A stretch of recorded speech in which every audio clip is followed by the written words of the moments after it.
Arsenal Fan TV, Mo, very disappointing today. We should be sort of saying, oh, well, you know what, at least we grabbed a great point away from them, but we all know we need to win this game today.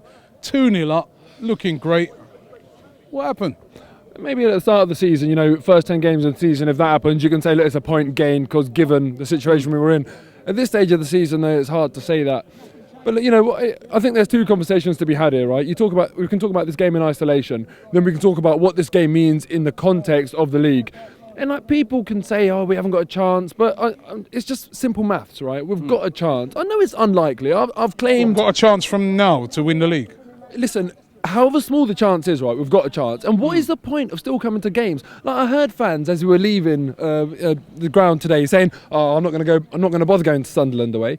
And they're the people that have given up. And I get that. If you've given up, if you really don't think we can do anything, don't go to the games. I'm still just going to go there, be a fan, be a textbook fan and what a fan should be, hope that we can win it, expose myself to disappointment and hurt, and then eventually, I expect to be hurt. It's not like I think we're going to win the league, but whilst there's a mathematical chance, I'm just going to keep hanging in there, because what's the point of going to games otherwise? What's the point of looking forward, checking the fixtures, reading the team news? It's all futile otherwise. So for me, I am just going to keep on plugging away and just hope for a very, very unrealistic outcome. But the point is, right, and people throw around the term delusional a lot, and the definition of being delusional is reaching an outcome in spite of rational and logical facts. That's basically the definition of delusional. Now, if we're talking about facts, there's opinions, they're subjective. There's maths, there's numbers, there's hardcore numbers, they're not subjective.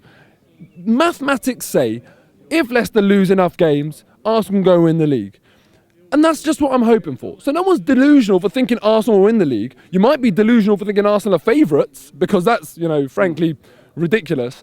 But we've still got a tiny chance, and what is the point of us being fans if we're not going to hang on to that chance? I take no pleasure in being right at the expense of Arsenal. I could sit here and just say, oh, yeah, we haven't got a chance, and then, a couple of months down the line when we don't win the league, look like a know-it-all. But I'm not interested in that. I'd rather hope that we do the business. So I'm sick of this conversation where people are just trying to write Arsenal off. I love our fans, especially away fans. We're brilliant fans where you really get behind the team. But I don't think it's a real reflection of what away support is like when we have these conversations on Arsenal Fan TV, because it just seems like a whole load of negativity. And we're actually a whole lot better than that when we're in the stands. But look, as for today, hugely disappointing, because at 2-0 I thought we were playing brilliant football. I could not believe how good we were.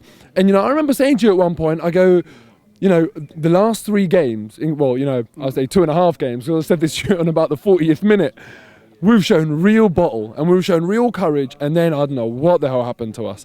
Threw it all away.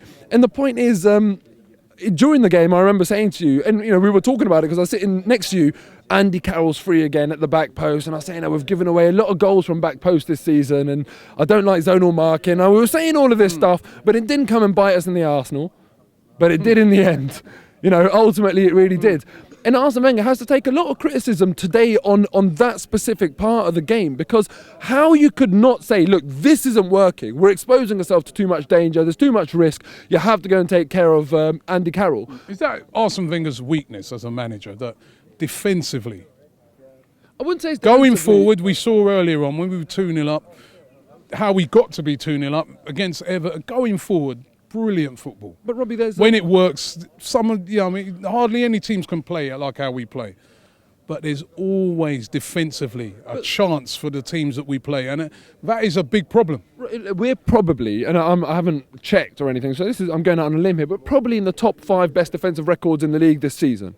So Arsene Wenger's not as bad as people make out defensively. But the problem with Arsene Wenger, we've seen results like this before. We've seen games where we dominated and teams out of nothing. If I was giving a team talk at half time and to an opposition team, I'd be like, let's keep plugging away. And it's just clear what Arsenal's weaknesses are. And the thing that Arsene Wenger doesn't seem to do is to look at the opposition's strengths and try and counteract them. There's all of this too much faith in my own team business. And I get that. But let's be a bit pragmatic about it as well and say, look, we're a great team, we're better at football, but you can't legislate for lumped balls in the box and Andy Carroll headers. Purely because he's taller than you. Again, comes down to simple numbers, it's facts. So do something about it. And he doesn't. And that's my issue with the way his approach is to games. And we got really found out today. But the last thing I'll say, if someone offered me at the start of this weekend, Arsenal win, Leicester win and Tottenham win, that's not good enough for me. Even though it means an Arsenal win, it's all about context at the business end of the season. If someone offered me an Arsenal win, a Leicester draw and a Tottenham draw, I'd have taken that. And if someone offered me an Arsenal draw, a Leicester loss and a Tottenham loss, fine, that's the minimum I'll accept. But it's all about making inroads. If Arsenal, Tottenham and Leicester win all of their games for the remainder of the season, we're no better off. We've just got to hope that we can make inroads every week. So, is it a point gained or is it 2 points lost? The other results will tell us that.